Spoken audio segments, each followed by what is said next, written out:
Oi, gente, Mucuyu, Colofé, Mutumbá, Ore, Mojuba, Saravá e toda essa ação de respeito a nós, povo banquisa africana. Gente, mil perdões, porque aqui em Indaiatuba começa a oscilar a chuva, o sinal da net aqui fica meio complicado.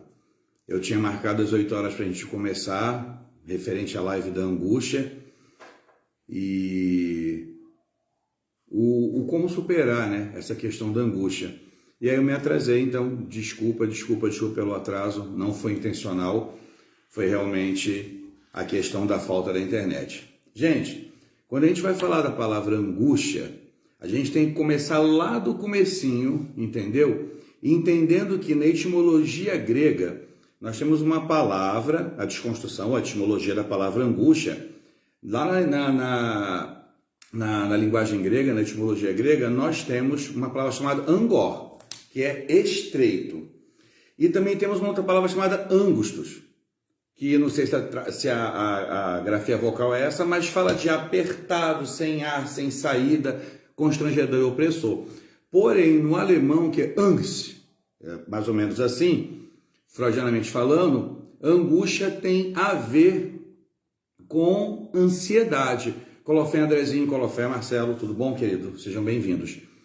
Então, quando a gente fala da palavra angústia, a gente fala do termo que chegou para a gente aqui da forma mais bem traduzida, que é a palavra ansiedade. E quando a gente fala da questão da angústia, gente, Colofé, Taninha, boa noite, tudo bom?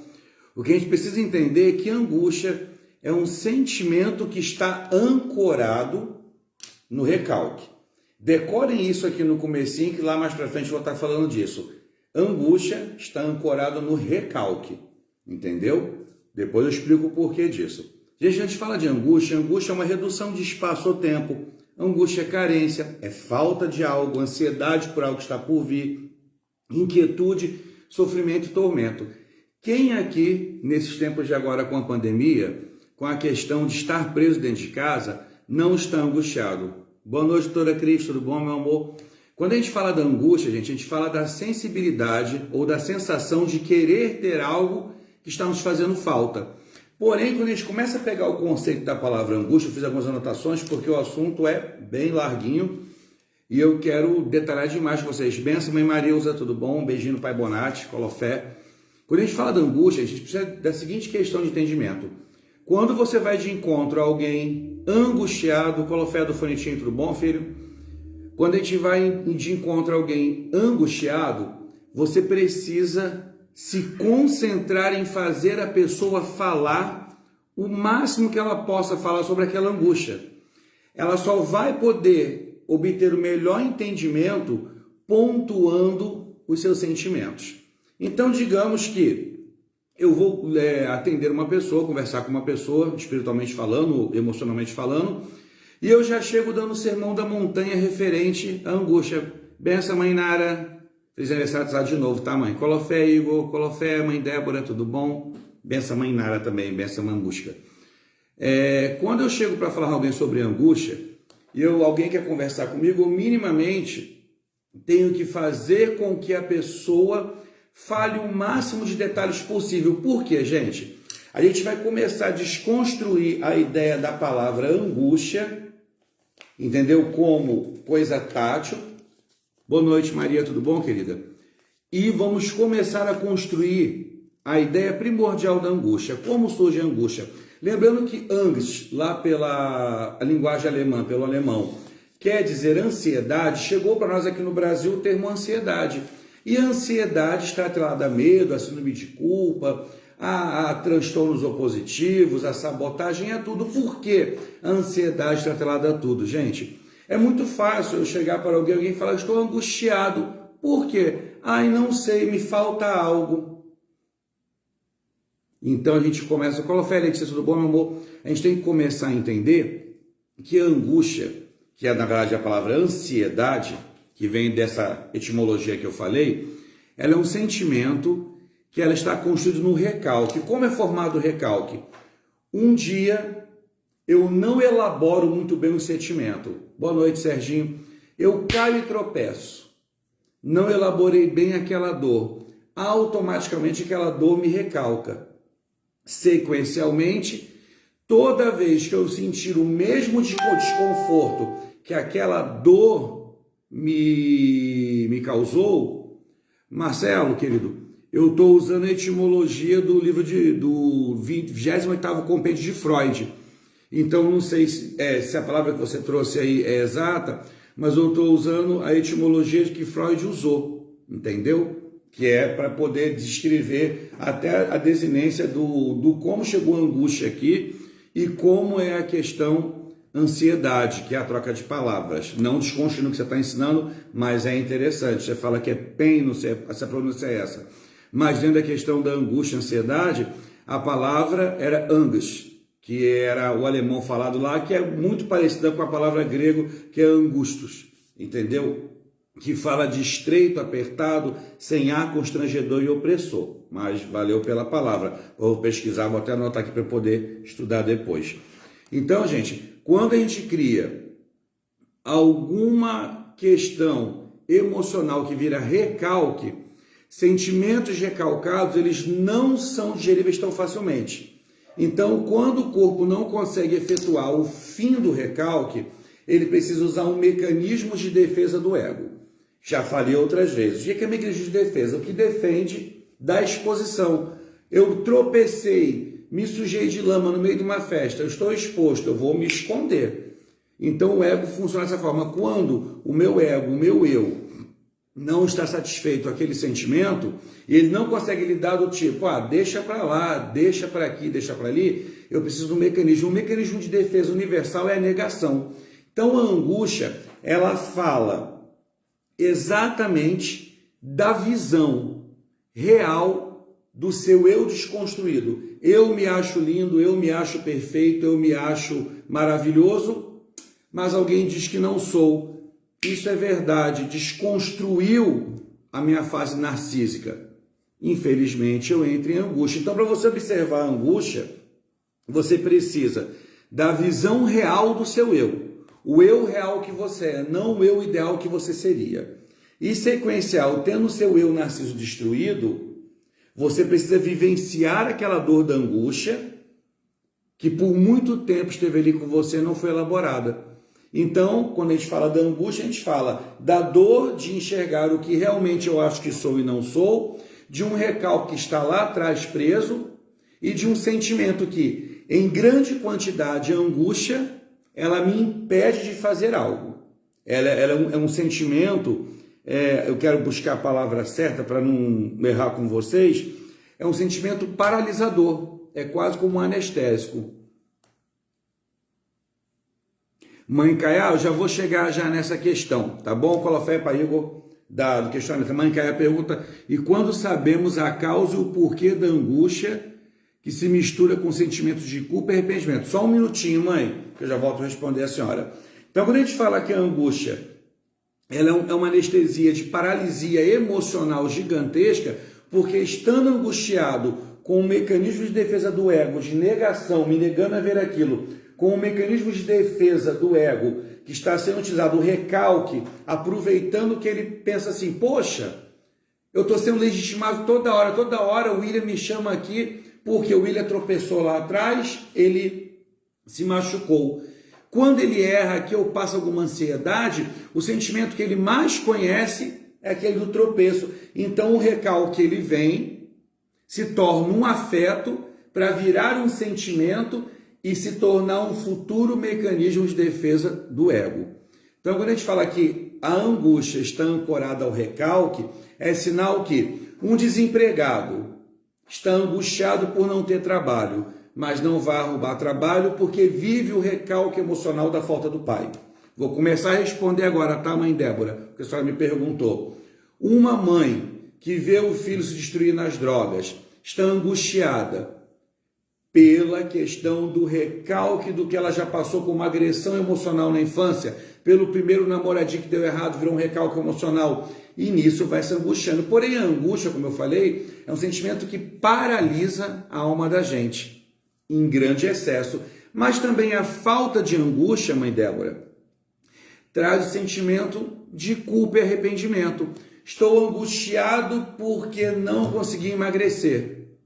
Mas tem um recalque emocional que eu entendo que eu passei fome quando menorzinho, e aí hoje eu como, que é uma bengala de livramento daquela minha ansiedade, porque comer é ansiedade, e ansiedade é angústia, e sequencialmente eu já chego na primeira questão, no exemplo, culpa e arrependimento. A angústia, mãe Débora, ela sempre chega como inquietude, como sofrimento, tormento, mas como carência e falta de algo imediatamente entendido pela nossa cabeça.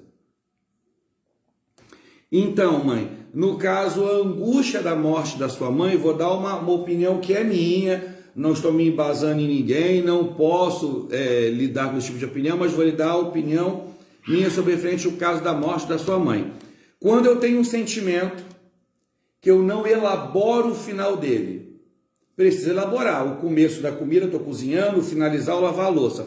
Quando eu não elaboro o sentimento, no caso da senhora, a senhora não elaborou bem o luto da sua mãe, porque é normativo que nós, filhos, fiquemos angustiados porque nos sentimos na obrigação de dar ao pai e à mãe toda a proteção. Sequenciar um sentimento não elaborado, está aqui em aberto, ó.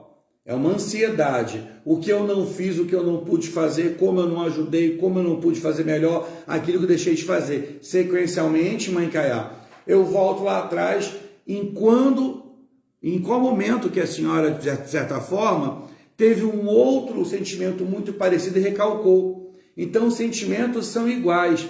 Tem um termo na culinária, isotonia, e na química. Os sentimentos são isotônicos, sempre são muito próximos. Então, por exemplo, uma demissão de um patrão pode ser recalcada tão quanto a finalização de um relacionamento, pode ser recalcada tão quanto a partida de um ente querido. E estando recalcada, mãe Caiá, porque a gente ouve muito recalcada da questão do funk, você está recalcada contra mim. Mas é o recalque de você abraçar aquilo e não soltar. Então você se angustia. Nesse momento, mãe, a melhor coisa que eu digo à senhora é que a senhora procure um local onde a senhora possa deixar que tudo saia. É muito necessário, mãe, que a senhora entenda que a superação da angústia, e até eu vou dar continuidade à live, gente, a superação da angústia, mãe, desse sentimento de culpa e arrependimento, vou falar da culpa, porque a angústia também traz culpa. A culpa é assim, mãe, ó, acontece um start, são os dodós da mãe Simeã, sequencial, esse start gera uma ocasião que te dá um envergonhamento, a vergonha de o quanto eu não pude fazer aquilo, que te gera culpa, que te gera depressão, que te gera letargia, e a senhora fica paralisada no que eles chamam de zona de conforto. Mas, nossa, ninguém está confortável com a dor da falta da mãe. É uma zona de conforto porque aquele sentimento te obriga a você lutar contra aquilo. E aí, se a senhora não coloca para fora isso, mãe, não digere, não busca falar para encontrar os pontos e ligar os pontos e a gente entender, a senhora recalca mais o sentimento de por que eu estou sendo incapaz?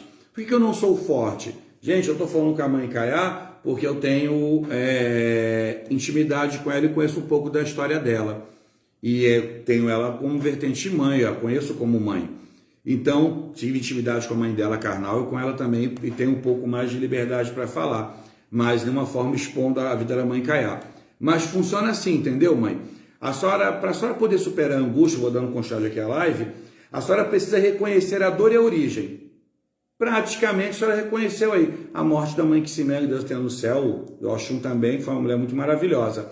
A senhora reconheceu a sua dor. A dor é o falecimento da sua mãe. E a origem? Será que a origem está no falecimento? A origem pode estar um pouquinho mais atrás. Quem não conhece a mãe Simeã era extremamente ativa, forte, poderosa. Então, o quanto às vezes a mãe... Benção, mãe. Quantas vezes a mãe Simeã, a gente acompanhou isso, mãe Caiá, a senhora como Eked, e eu como Iaô, que a gente falava, larga, ela arrancava da nossa mão poder fazer.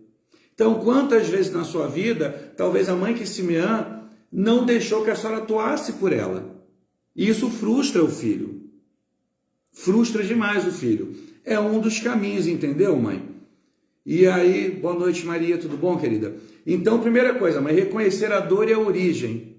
Sequencial. aprender com outras pessoas através das experiências vividas. Por exemplo, mãe Caiá, conversando com outras pessoas que perderam suas mães, e Deus te livre e guarde, orixá que me livre, eu não consigo nem pensar num assunto como esse agora, porque minha mãe também é uma mulher muito ativa, como a senhora, como a mãe Ximeã, e não é normativo que o filho pense no fim da mãe, mas é normativo que a gente se prepare, porque senão vai virar um sentimento recalcado. Então a gente tem que começar a aprender com outras pessoas, através das experiências que elas têm, que essa vivência vai nos trazer aprendizado. Um terceiro passo, mãe Caiá, para a gente poder superar a angústia, começar a que ninguém supera, a gente elabora o fim dela. Colofé, tudo bom, nega? Quem mais já nos abençoe. Tudo bom, filhota? O terceiro fator para a gente poder pensar em como superar, elaborar o fim de uma angústia, se a angústia reduz da gente a capacidade de se sentir apto, é entender que a angústia pode ser utilizada como veículo de construção motivador para nossas mudanças.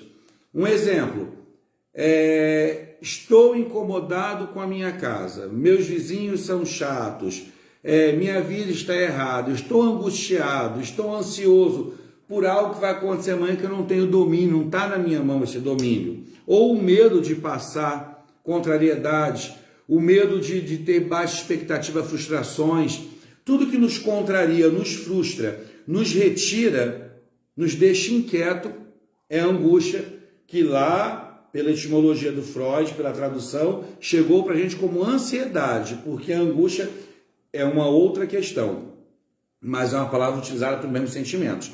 Então, se a gente pega a ansiedade como um sentimento ligado ao ciclo da culpa, automaticamente a ansiedade legitima o recalque através da ponte construída entre o recalque e a necessidade da negação, primeiro mecanismo de defesa universal, transformando o recalque num afeto. E tudo que é afeto vira sentimento, e se eu creio, absorvo, seguro e é meu.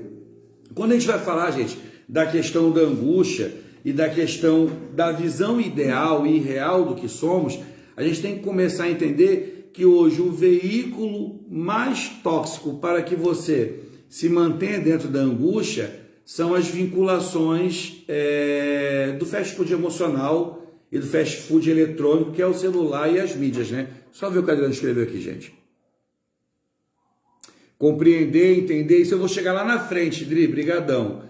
Eu vou chegar lá na frente tentando vencer a angústia. A gente tem que ir por etapas. A gente não vence nada mais forte que a gente, porque estando angustiado, a gente está sempre em cadeia de derrota, né? Eu vou chegar mais na frente, mas vou ler o que o Adriano falou aqui, que é muito interessante. Compreender, entender, perdoar, principalmente se perdoar. Entendendo que... Ai, gente... Temos ou fazemos o que podíamos no momento. Aí não devemos nos culpar, porque era o que sabemos no momento. Como o Adriano, antes de ler o comentário da nega de Iemanjá e da mãe Caiá, duas Iemanjá e a Ori, que fala muito de angústia. Eu vou dar uma adiantadinha. Gente, quando a gente fala de vencer a angústia, a primeira expectativa que todo mundo tem é reconhecer que a sua angústia é um acontecimento que vai ser sua professora. Já tem um ditado freudiano que diz: ninguém é teu amigo, ninguém é teu inimigo, todos são seus professores. E assim são os sentimentos para com a vida. Um dia cai, um dia se levanta, para aquilo que o Adriano falou. É começar a proferir o autoconhecimento, não de autoconhecimento para vencer coisas na vida, mas de se autoconhecer. Então, reconhecer sua angústia é o acontecimento que vai lhe dar a possibilidade de pegar aquele sentimento, talvez ruim ou bom, e transformar no professor da sua vida. Sequencial angústia. Todo mundo hoje conjectura angústia como pessoa física. Cria uma distância física e mental com a causa da sua angústia. Não seja responsável por entender o seu acontecimento. É danoso, realmente danoso você tentar se culpar, no caso aí, mãe Caia, virando para a senhora, tentar se culpar ou se responsabilizar por algo que deu errado. Não é de sua responsabilidade o trato para com o mundo. O mundo ele vai continuar translando e rodando, infelizmente, mãe. É de sua responsabilidade amparar a sua emoção para que a senhora crie uma distância física e mental. Física porque nós nos danificamos com a angústia. Mental é aquele exercício de ficar pensando. A cabeça não elaborou o fim. Então ela tem que estar trazendo toda hora na sua frente aquilo. E aí o corpo vai criando mecanismos de defesa inúmeros para defender a gente. Nessas questões que a gente fala de os 10 mais, eu vou jogar aqui 10 mais, como se fosse 10 mais, não são 10 mais. Concentre-se realmente nas suas obrigações e afazeres. Um quarto conselho para você vencer a angústia: exercite sua atenção, viva o hoje, esqueça o ontem e não tenha temor pelo amanhã. Quando a gente fala exercite sua atenção, exercite a coerência. Há uma coisa, há outra coisa, o choque das duas cria uma coerência. O contraste entre a infelicidade e a felicidade me dá a coerência, a consciência, eu quero ser feliz. Então, se eu exercito minha atenção, vivo hoje, não fico me apegando a esperar perdões, esperar desculpas, esperar reconhecimento e legitimidade, eu posso esquecer o ontem, não esquecer o ontem como desrespeito, mas esquecer o ontem com as suas dívidas.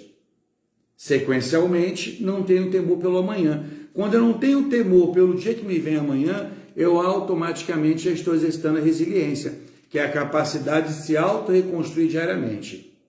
Aí, gente, entra um pouquinho do que o Adriano falou e do que a mãe Caia falou, que a psicóloga dela fala para ela, às vezes, nos seus encontros, né? Você tem que começar a exercer as tão famosas autos da vida. Autocompaixão, que é não se comparar a quem está mais fraco ou mais forte, é não se inflamar no ego, quem tem deixa de ter. Então, o primeiro exercício é autocompaixão. Segundo, não se exclua de oportunidades. Vive e sinta cada uma delas, criando um bom fluxo de aprendizados e não retenha nada, deixa que flua. Deixa eu ver aqui o que a nega escreveu. Eu confesso que minha ansiedade é bem forte, o senhor sabe. Sim, nega, mas quando a gente fala, reconhece, a gente está criando um mapa. Vamos olhar ao redor, expandir esse mapa. A ansiedade e a angústia minorizam, sufocam. A cura é expandir, possibilidade. Comece a construir, relembrar as suas possibilidades e vitórias. A mãe Caia falou que o Adriano falou igual a psicóloga dela. O Marcelo, seria uma forma de romantizar a angústia? Não entendi, Mar. Lígia Helena, muito obrigado, Lígia. Quando você fala de romantizar a angústia, me explique, talvez você falou que estava, eu deveria estar falando alguma coisa, Mar, e aí dando minha explicação não consegui ler. Aí você me manda de novo que a gente consegue entender o que você quis dizer, meu querido. Então, gente, quando a gente fala de não excluir as oportunidades, de viver, sentir, cada uma delas criando um bom fluxo de aprendizados, é não se reter e deixar que flua. Quando a gente fala de angústia, o primeiro órgão afetado, o primeiro sistema afetado aí é a filtragem emocional, mas águas são mágoas. Eu vou falar para vocês eu estava ouvindo uma filósofa, que eu não lembro o nome, né? Acho que eu costumo ouvir. E vocês sabiam que as pessoas que vivem em angústia, elas têm sérias crises renais? Por que crises renais? Porque todo sentimento é verdade. Obrigado, Mar. Todo sentimento é verdade. Eu pego, creio, é meu. Se é verdade, é precioso, é no que eu posso me agarrar. É a bengala que eu me apoio. Então, precioso sempre está abaixo da terra. Tudo que está abaixo dos elementos primordiais, a água, a terra, são vibrações mais vulgares e negativas para a nossa vida, tornam-se cristais, tornam-se diamantes, tornam-se pedras preciosas. Por isso os cristais renais, por isso o cristal no rim, a areinha no rim. São sentimentos que a gente não deu conta de elaborar o fim e a gente segurou ele e virou. A pérola é um exemplo disso. A pérola é muito comparada à lágrima na filosofia. A pérola é aquele grãozinho de areia que incomoda a concha e ela reveste aquilo com uma camada bonita. A mesma forma é o que eu vou usar para falar do que o Mar perguntou.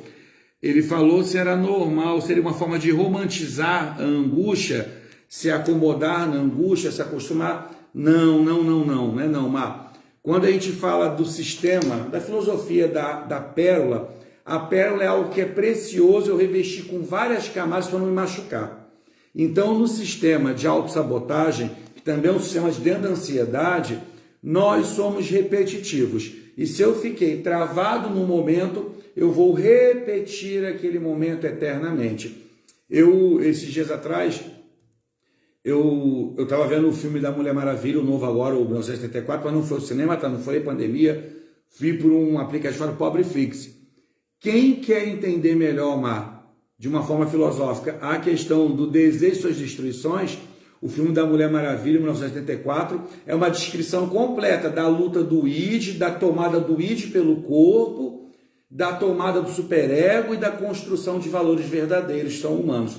Então, quando você fala se é romantizar, se acomodar, nunca, porque quando a gente fala da questão do boicote próprio, a gente fala que o conformismo é a paralisia total da pessoa, que está na zona do conforto.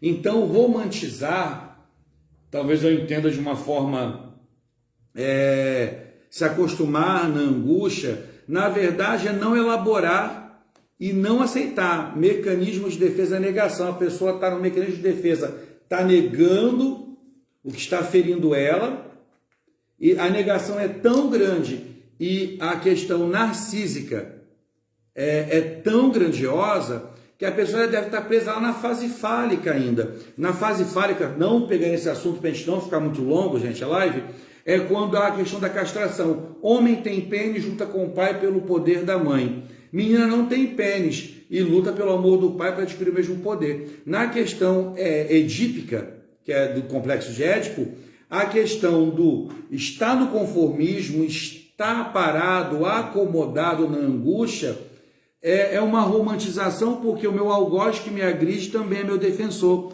Porque o que é angústia defendendo aquela pessoa? O excesso de angústia paralisa, mas a falta de angústia também deixa a pessoa precária na questão do andar. Mas vamos pensar, que sentimento? Se eu falo que o mais importante é fazer com que a pessoa fale dos seus sentimentos.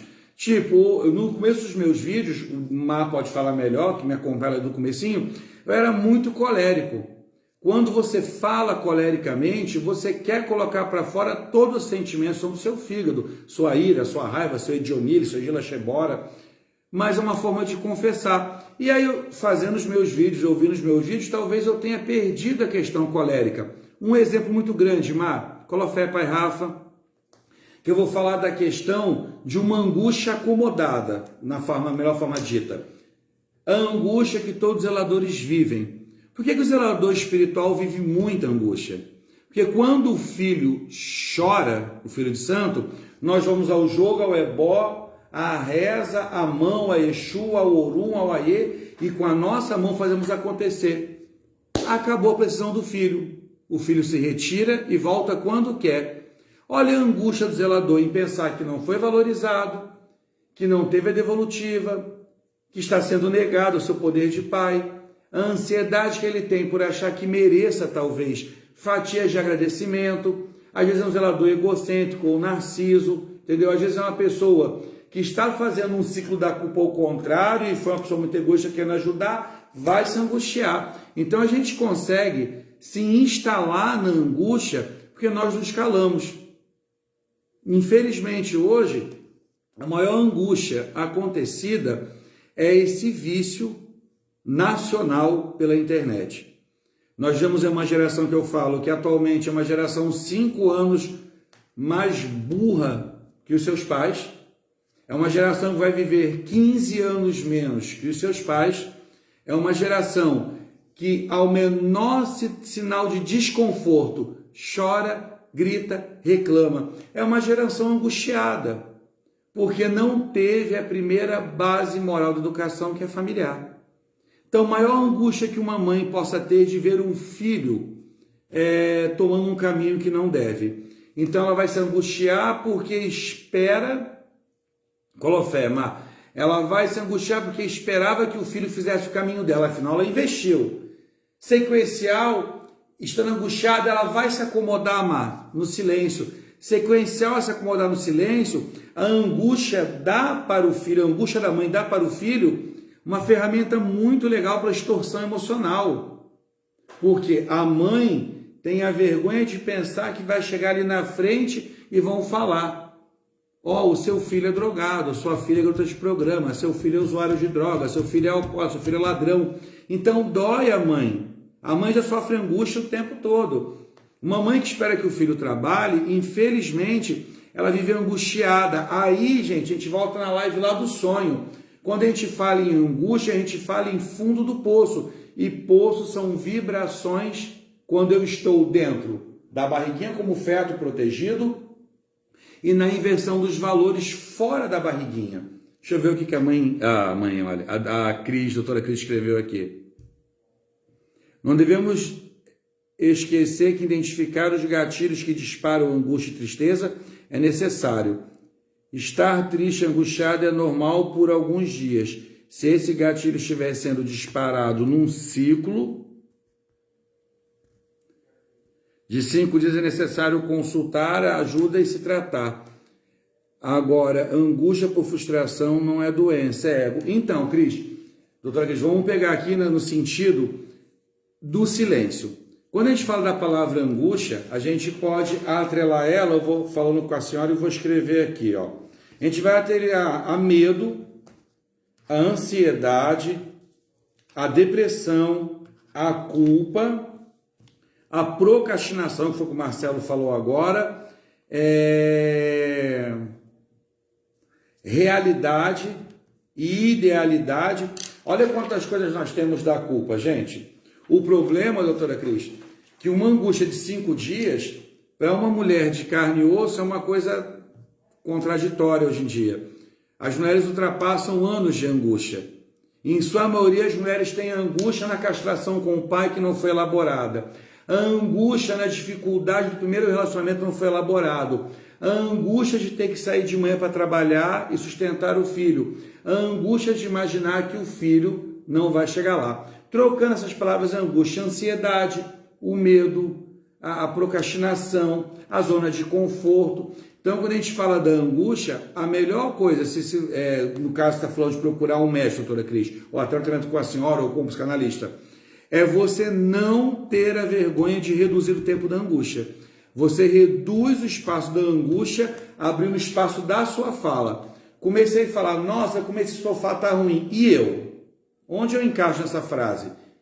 O sofá está ruim porque eu não me adequo a ele, eu não estou sendo confortável para poder sentar. Porque senão, se o sofá está ruim, a mesa está ruim, a gente cai num outro ciclo, que é de baixa resistência à frustração e num ciclo de necessidade de cumprir com os objetos sociais, ou necessidade de cumprir comportamentos sociais. Por isso que quando a senhora fala aqui de angústia por frustração não é doença, é ego, sim, mas na palavra egóica aí, na reunião egóica, a angústia por frustração, ela só pode ser por frustração se você não ouviu a sua consciência. Se você não ouve a consciência, você é egocêntrico, você quer tudo ao seu redor, mas você já é narciso. E dentro da questão da angústia, o primeiro complemento freudiano, que tem sido revisado de vez em quando, foi revisado agora há pouco tempo, é que para você entender que você está angustiado, você tem que desconstruir a sua versão do complexo de Édipo e a sua visão narcísica. E quem hoje, doutora Cris, vai entender que não quer ser, eu gostaria de ser magro, musculoso, poderoso, voar como Superman, sou barítono, querer ser tenor, sou baixinho, querer ser alto. Nós temos uma construção muito esquisita do real e ideal do ser, que é o eu ideal e o eu real. Então, isso já vem lá de trás. Quando a mãe bate no bumbum do neném e diz, olha, você não vai ser isso, você vai ser aquilo. E o neném também, quando envelhece, prova que vai ser aquilo, ele já cresce provando angustiado. Ele não faz por competência, não faz por felicidade. Ele faz para poder provar à mãe que ele foi capaz. Excesso de capacitação também é uma angústia. Porque a angústia é muito legal que você consiga entender ela como inquietude, sofrimento e como tormento. Aí trazendo o que a doutora Cris trouxe, agregando em tudo que eu estou falando, para a gente formar uma bola mais redondinha. Ela diz aqui que é normal estar angustiado, afinal a gente passa normatividade sempre, num ciclo de 5 dias. Nós estamos aí há 1 ano em pandemia. Então as pessoas que estiveram procrastinadas, não fizeram nada, estão angustiadas, porque não sabem o dia de amanhã. E essa, doutora Cris, não vão se encaixar nesse período, porque elas são procrastinadoras. Sequencial, elas vão se encaixar na angústia por frustração, também talvez elas não encaixem na angústia por frustração, porque elas já não são egóicas, elas não são egocêntricas, elas são procrastinadas. Elas vão se encaixar na angústia pela ansiedade e medo como estelionatários emocionais vinculados a um sistema chamado fast food emocional, que é o que a senhora falou numa live da senhora sobre a geração mimimi. Então, porque eu não quis corrigir a doutora Cris, tá, gente? Eu quis futucar ou cutucar a cabeça de vocês, porque eu concordo muito do que ela fala. Mas se eu deixo vocês, no momento de uma live como essa, abraçar algum conceito que a medicina diga que cura, ou que a psicanálise diga que cura, porque nem na psicanálise existe cura para a angústia. Existe sim a sua necessidade de expor o que lhe incomoda e de não psicossomatizar, porque a angústia já é uma psicossomatização gigantesca. Então, quando a gente fala de criar distância física e mental, de reconhecer sua angústia como professora, de se concentrar realmente nos seus deveres, de não excluir suas oportunidades, de não esperar receber nenhuma forma de gratidão pelo que você é, de exercer autocuidado, de se certificar primordialmente. Quando a doutora Cris fala dos gatilhos, que é muito interessante, se certifique de estar rodeado de ídolos. Doutora Cris é um ídolo para mim, Marcelo é um ídolo, porque o ídolo ele te carrega para frente. Se certifique que esses ídolos vão fazer com que você construa uma alta autoestima gigantesca. Agora, elimine os fãs. Os fãs são as pessoas que esperam você andar para ancorar. Imagina, angustiado, estou correndo melhorar minha vida e infelizmente vem um fã e gruda. Ai, amigo, estou esperando você dar uma melhoradinha para me ajudar naquela porta da minha casa que se quebrou. Uma outra coisa muito interessante é esquecer a sua vergonha, esquecer o medo, esquecer a dor. Permita-se falar vulneravelmente. Seja vulnerável. Por que eu estou dizendo isso? Quando a doutora Cris diz aqui dos tempos de doença e de angústia, eu não posso cometer transferência de deslocamento. Eu não posso deslocar minha angústia e dizer que é culpa da medicina, então eu estou normal. Aí eu vou deslocar minha angústia e é culpa de uma frustração, eu estou normal. Não, porque esses são os recalques. E aí você vai recalcar também de novo um outro sentimento na questão da estagnação. Porque o recalque, ele consegue ser a mística do X-Men, ele consegue abraçar toda e qualquer oportunidade que ele tenha para se legitimar como sentimento. O recalque quer ganhar verdade, o recalque quer ser verdadeiro, o recalque ele quer ganhar ponte na sua vida para tudo que você for fazer, o recalque. Não, você não vai trabalhar. Você não ganhou um beijo da sua namorada quando tinha 15 anos? Não, você não vai trabalhar. Porque, de certa forma, te passaram a perna quando você começou a trabalhar. Então a gente pega tudo que a doutora Cris disse, um ponto que o Marcelo instigou a gente a falar ali, e tem que entender que o primordial é falar, gente. É expor a cara, botar para a batalha, é dizer ao que veio. Aí trazendo a parte positiva do que a doutora Cris trouxe, que agora vocês já ouviram sacudir contra a doutora Cris, por quê? No contrariar, eu estou criando consciência. Pô, como é que o doutor diz que ela está errada, ela é médica? Como é que o doutor elogiou ela ontem e elogia hoje?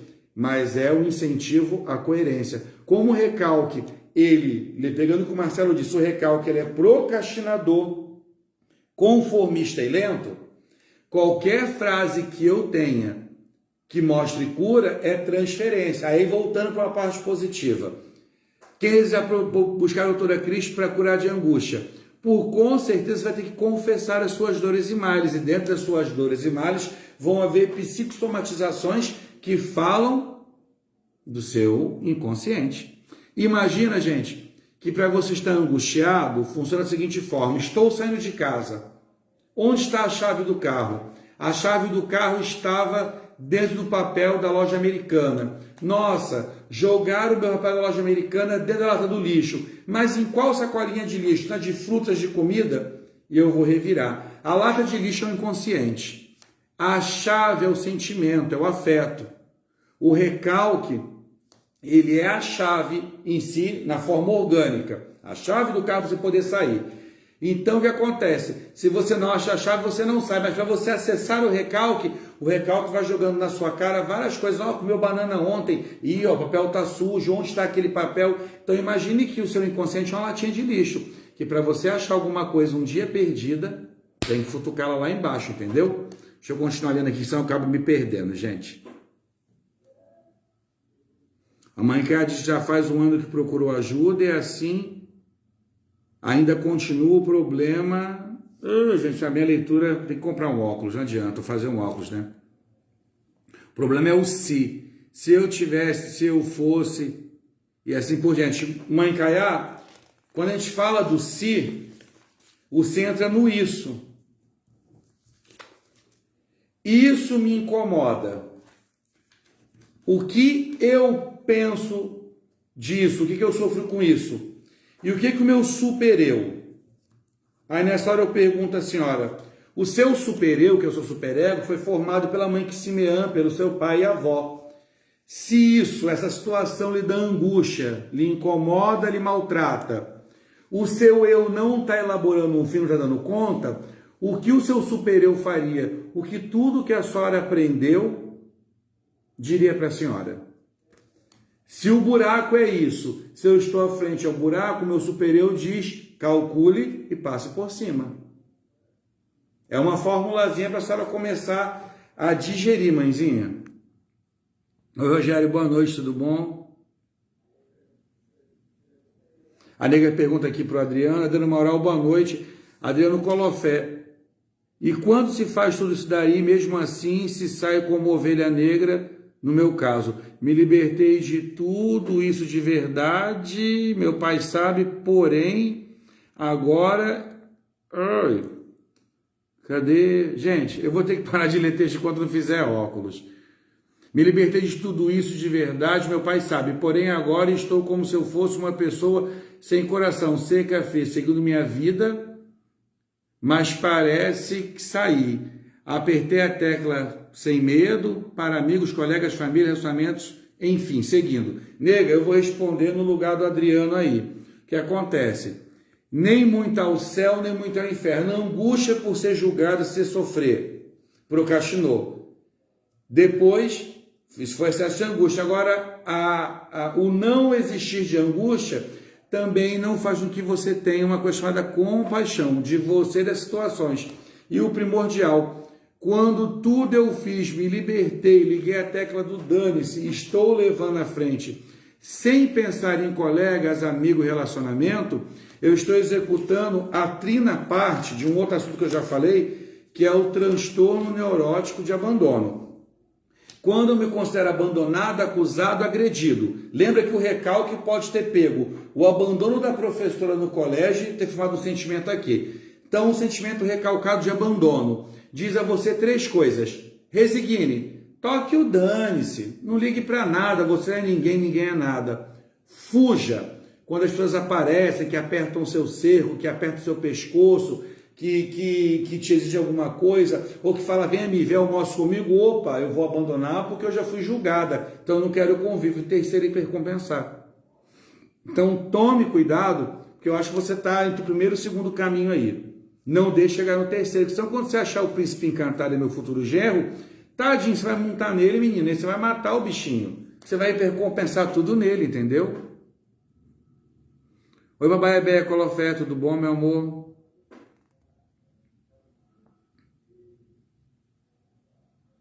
A nega fala que cansou de ser palhaça, estava obedecendo e por conta disso agora eu sou estranha, seca. Não, na verdade, você não desenvolveu o luto, nega. Lembra que eu te falei?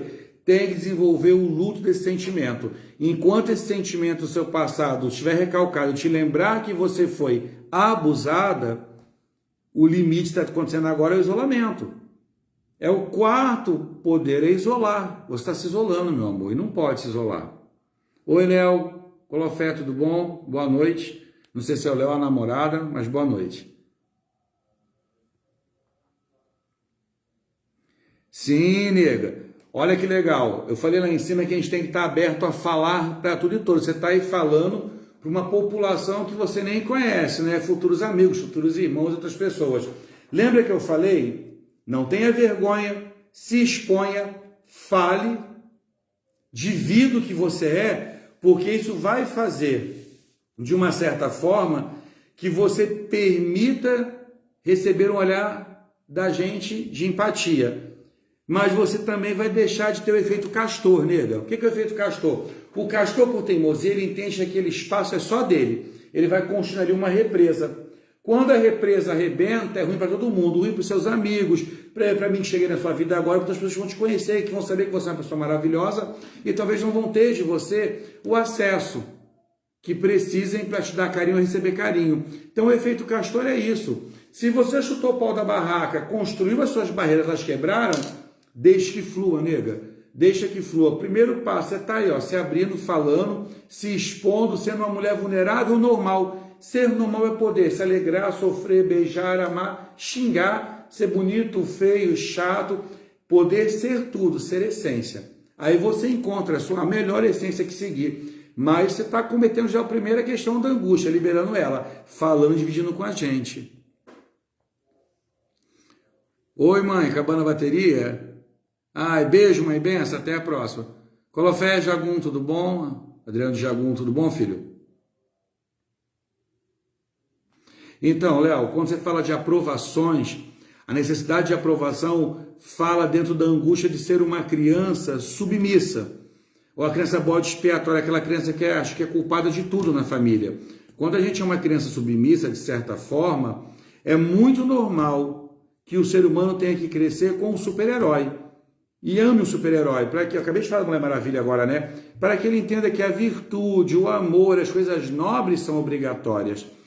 Quando você está à espera da aprovação de alguém, talvez você viva uma dívida. Ó, enquanto alguém não me aprovar, não me legitima.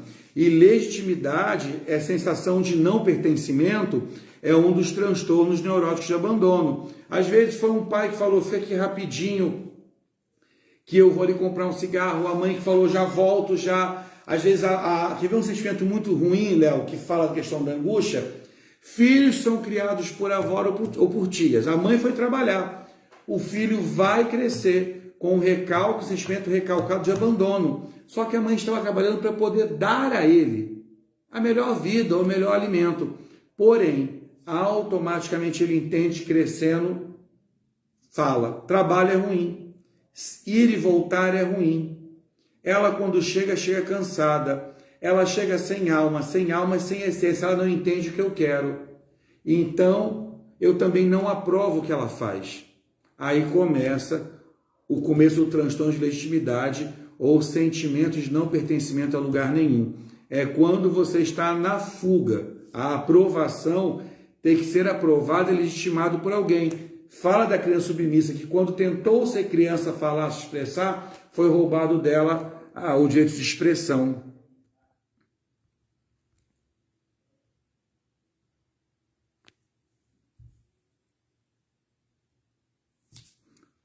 Gente, vou tentar ler aqui o que a doutora disse. Deixa eu botar aqui no meu azulzinho, vai dar certo.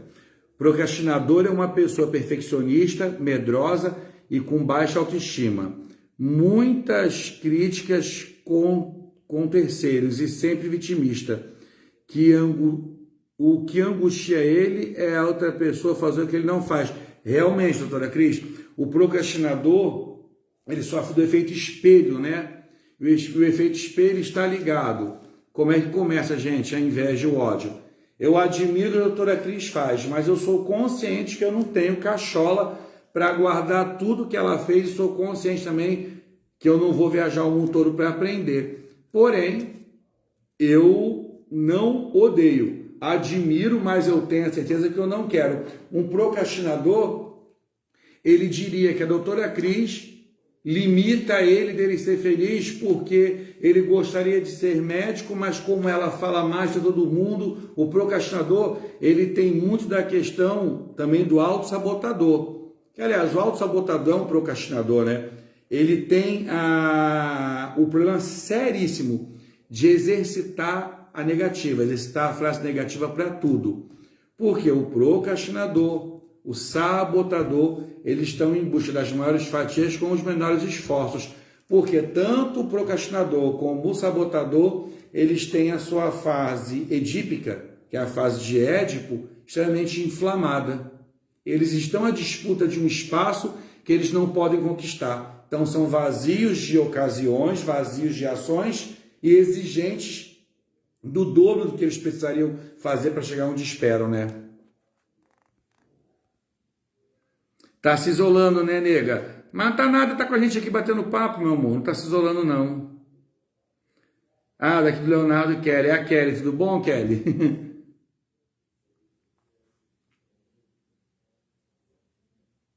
Então, doutora Cris, deixa eu ver se eu consigo, vamos ver aqui, convidar a senhora para falar com a gente um pouquinho aqui. Já está falando da angústia, vamos falar dos resultados que a angústia traz no nosso corpo como corpo físico, doutora Cris. Não sei se a senhora está podendo falar, né?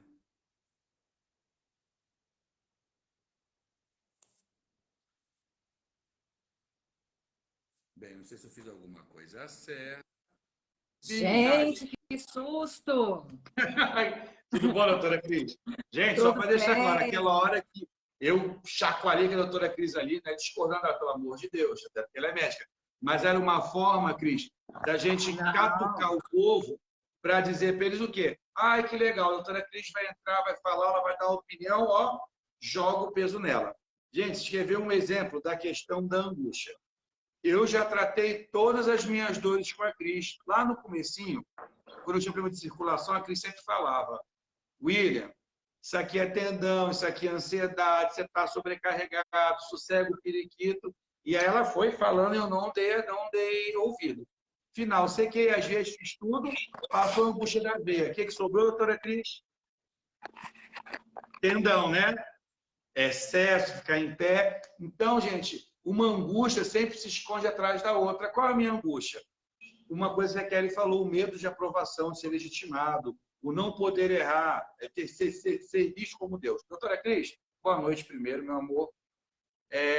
Explica para a gente aí, na questão da saúde, que órgãos são afetados pela angústia e como isso danifica o nosso proceder num olhar procrastinado, sabotador e num olhar de psicossomatização. Tá, vamos lá. Vou tentar explicar aí. Boa noite a todos. Desculpem-me alguma coisa aí que fui pegar de surpresa aqui vendo essa live. Vamos lá. A angústia, quando a gente fala de angústia, a gente está falando de opressão, né? De opressão no peito, de uma dor que a pessoa acha que realmente é legítima, né? A pessoa acha, então eu pergunto qual é a minha especialidade. Minha especialidade é dor e depressão. Eu trato essas duas especialidades dentro da medicina tradicional chinesa.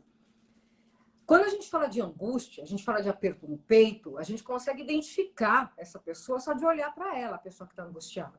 Ela está andando de ombros baixos, ela está andando de queixo caído, ela olha sempre para o chão.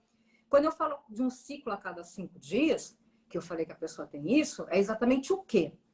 Você sentir isso de vez em quando, estar triste, estar angustiado, é normal. Porque a gente se frustra com as nossas próprias coisas. Não deu tempo de limpar a casa, não deu tempo de cuidar do cachorro, cheguei atrasada no compromisso, tive uma perda de um amigo, algum problema que aconteceu no mundo real, ou alguma lembrança do passado ela retornou, que ela não foi justificada, como o William estava falando, ela não foi tratada, ela veio uma lembrança da sua infância, um gatilho emocional. Você lembra do período que você foi deixado pelos seus pais, do período que você foi abandonado, um período em que você não foi bem tratado. Quando a gente fala de lembranças e de angústia, a gente está falando de reciprocidade nossa com a vida. Se a gente fala de reciprocidade nossa com a vida, a gente está falando dos órgãos, do órgão chamado pulmão, que é o dono da tristeza dentro da medicina E chinesa. o maior sufoco que a gente sofre, né, Cris? É o pulmão, né? Todo mundo está suspirante. Gente, quando a doutora Cris fala de gatilho emocional, são gatilhos existentes que nós não sentimos, mas também os gatilhos que a gente provoca. Ai, queria tanto essa sobrancelha da doutora Cris, é um gatilho emocional. Inveja, admiração, ódio. Então, a gente tem que ficar sempre de olho no gatilho que causam na gente e o gatilho que a gente adquire do outro também. Continua para nós aí, Cris.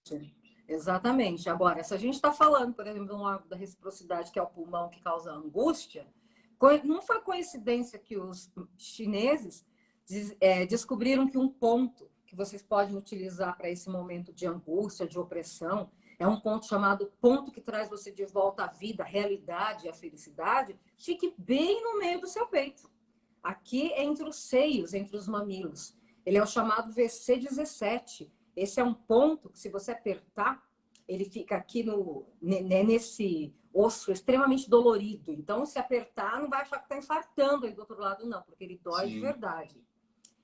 Você pegar esse ponto e deixar esse ponto pressionado, ele vai liberar toda a energia que está congestionada no seu peito, na sua garganta, toda a angústia, e trazer de volta você o ar, trazer de volta você a ter uma consciência da vida e daquilo que você está passando. Agora, o William estava falando do quê? Cristalização dos diamantes e cristais renais. E ele falou muito especificamente. Gente, cuidado com a depressão, cuidado com a ansiedade, crise do pânico.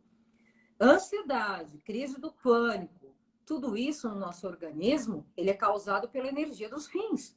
Rim é avô de pulmão. Se você deixa teu avô muito poderoso, ele começa a mandar na coisa toda. Não é assim também na vida real?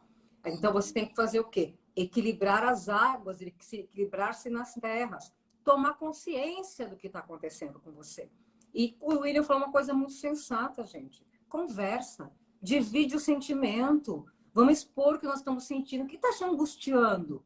Agora, na quarentena, o número de suicídio subiu muito, que a gente tem acompanhado os psicanalistas, o pessoal na internet, né? Médicos importantes, psiquiatras falando. Os números de infarto, Cris, também estão absurdos. Que o jovem, antes dos 40, ele infarta, é fulminante. Não tem um retorno. Por que o infarto antes dos 40 ele é fulminante? Alguém consegue saber o porquê dessa informação? Porque nós, jovens, digamos assim, né, para a medicina, nós temos ainda o músculo do peito muito rígido. Então, quando a gente infarta e esse vaso estoura no peito do coração, vamos pôr assim de uma forma mais popular, a nossa musculatura ela não está flácida. Então, ela estoura de uma vez. Na pessoa mais idosa, a musculatura já está flácida. Quando ela rompe, ela estoura. Na medicina chinesa, a gente chama por excesso de calor, e na medicina tradicional, ela fala que houve uma obstrução na veia, né, desse local. Você não tem essa flacidez para você aguentar. Agora eu falo para você, vamos passar na parte de psicanálise disso. Poxa, eu sou jovem. Ela acabou de fazer o caminho.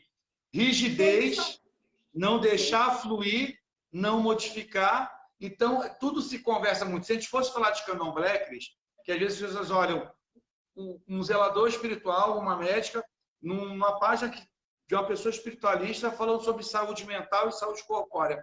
Se a gente for falar sobre candomblé, a gente vai falar sobre o número 10, o grande sábio, o que tudo sabe. Ó, a posição do enrijecimento do encurvamento. O número 10, ele traz todo o conhecimento.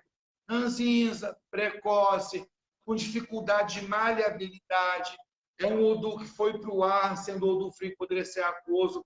Então, gente, não adianta. A saúde, a psicanálise, a espiritualidade, a medicina chinesa, a tradicional, o curandeirismo, a pagelância, tudo se conversa, só que de uma forma diferente. E o que eu tenho feito aqui? Quando a doutora Cris vem tratar das minhas coisinhas aqui do meu corpo, eu aproveito o máximo que eu tenho.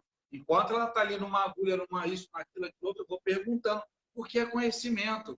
Se a gente conseguir manter isso aqui saudável e, por consequência, Ori, que é a cabeça, e o Aradu, que é o corpo, que ambos se conversam, mas também só se obedecem por uma coesão, a gente consegue todo o resto. Um corpo saudável vira uma locomotiva, né, doutora Cris? Eu falo muito, Com que a doutora certeza. Lúcia Martins fala, se eu estou com a minha saúde ok, estou com a minha mente ok, estou com a minha situação social ok, não prendi, não roubei, não matei ninguém. Estou com os meus pontos ok, audição, visão, boca, vontade, tenho desejo, por menor que seja, tenho desejo, tenho vontade de vencer. A locomotiva, que é a força de vontade, estando executada, que é o conhecimento empregado, porque o que o conhecimento faz, a doutora Cris dou, o que eu aprendo, o que ela aprende, todo mundo aprende, é o quê? É você pegar um espaço, estar ocupado e lotado de coisas negativas, vulgares, e você começar a colocar conhecimento. É fazer o caminho contrário do recalque. O recalque, ele guarda sentimentos que não vão ter modificação. Doutora Cris, é um papel riscado. Não, Willis, isso é um origami. Transformou, acabou o recalque. E pega a digestão, pega o rim, pega o fígado. É muito interessante quando a gente consegue encontrar, doutora Cris, muitas explicações do que a senhora me fala, no ebó que a gente faz, num banho de erva, porque a pele é o órgão maior. Você tomar o banho é execução mental. Absorver o banho é uma outra coisa. E pós-banho você se guarda. Os Então, tudo tem chineses, muito.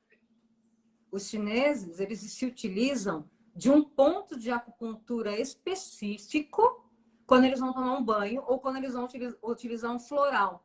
Esse ponto específico, ele fica aqui no punho. Você desce o dedinho, lembra aquele pontinho do coração que estava todo mundo lá, que viu falando, para a gente sangrar ele? E desce aqui, que é o ponto C7. É um ponto chamado de portal de entrada do Shen Men, da mente, mas ele fica no punho. Então, você vê muito isso, os chineses utilizando os banhos pelo ponto de acupuntura. Então, eles pingam o floral aqui, eles colocam essa parte primeiro aqui no banho, e é um exercício antigo deles, utilizado até no Tai Chi, que é bater C7 com C7. Quando você faz isso e pressiona, você abre a mente, traz tranquilidade e harmoniza a energia do coração. E é Então, a gente tem interessante que estar aqui, né? sempre harmonizando, né? É porque na simbologia do candomblé nós temos o Belgundá, que é o do número 15, que ele fala da incapacidade, né? É o enforcado, é o parado, é o louco, e por aí a coisa vai. Bem, doutora Cris, brigadão, deixe escrito aí seu telefone, porque o pessoal me manda mensagem, eu esqueço. Deixe seu telefone, o site da senhora de contato, para eles poderem entrar em contato com a senhora para tratamento. Tá Eu vou bom? deixar aqui na Gente, tela, sou meio dislexa aqui, mas, gente, obrigada pelo carinho de todo mundo aqui, pelo susto que eu levei. Mas eu gosto muito de imagina. acompanhar as lives Desculpa não ter pela avisado antes. A gente aproveita, coerência né? dos assuntos, pela coerência dos assuntos, pelas coisas boas que são sempre trazidas aí para a gente debater. Por favor, falem, se comuniquem, tá bom? Sim, é aquilo, gente. Eu pego a doutora Cris, até a hora que ela parece minha mãe de santo, porque eu já vou em cima dela e já vou tirando além do além do além do além. Doutora Cris, beijão, até o Beijo, nosso próximo encontro. obrigada. Deixe seu contato para mim aí, tá bom? Beijo. Obrigado, meu amor, Beijo. mais uma vez. Gente, então, para não deixar mais longo, quem chegou agora, olha lá em cima, vê o começo da live, entenda que a angústia é um sentimento de enraizamento muito profundo. O recalque, ele se aproveita para entrar na angústia e se legitimar como sentimento, que você precisa primordialmente esquecer a vergonha, esquecer o medo, esquecer a dor, permita-se falar, rompa suas barreiras, pratique o auto-perdão, liberte-se da prisão causada de esperar o reconhecimento de alguém, entendeu? Supere a angústia reconhecendo sua dor e a sua origem. A dor é uma coisa, a origem é outra.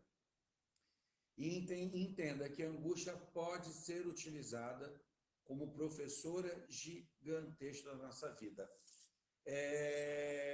Quando a gente fala daquela questão do criar distância, às vezes dói, porque como a angústia ela pode estar acontecendo pela ansiedade emocional do sentimento tão reconhecido, o tormento de se tornar distante também é abrir mão da posse, abrir mão dos sistemas de negação que você possa estar tendo por não poder passar por aquilo, achar que não merece passar por aquilo. Entenda primordialmente que angústia está realizado a desejo e sequencial a desejo frustrado. A angústia, ela veio para cá, para o nosso entendimento, com a tradução mais exímia, como ansiedade, e essa ansiedade é o que nos impede, nos paralisa e que evita o nosso deslanchar com a vida. Muita angústia, muita vida parada. Também a ausência de angústia paralisa, porque sem angústia você não chega a lugar nenhum. É por ansiar, pegando pelo verbo angústia, ansiedade, ansiar em ser algo que eu estou aqui. É por ansiar um futuro melhor que nós discutimos e falamos. E primordialmente, falem, gente. Falem, falem, falem, falem, falem, falem, falem. Não dá para falar com todo mundo? Liga para João, para Maria. Mas diga assim, ó, João, estou ligando para a ligação, eu vou ligar para falar, para esvaziar. Porque, às vezes, o maior motivo de angústia que nos destrói é estar aprisionado na necessidade de ter que ser perfeito perante os olhos do outro. Só tem que comprovar a perfeição aquele que não sabe o seu lugar. E o seu lugar é em qualquer lugar, dentro de você, fora de você, mas primordialmente, aonde você possa fazer um entendimento pontuado dos prós e contras da sua vida. Entenda, nenhuma dor é eterna e tome cuidado com o recalque, porque sentimentos lá de trás podem voltar aqui na frente e nos angustiar. Grande beijo, Colofé, Mutumbá, Uremojuba. Obrigado por cada um que participou aí. Obrigado por cada um que se abriu. Que vocês que se abriram aí possam ter uma digestão de hoje para amanhã inúmera e grandiosa. E que o Olodumare nos abençoe com bastante entendimento, coisa boa. Beijinho, até o próximo encontro, gente. Tchau, tchau.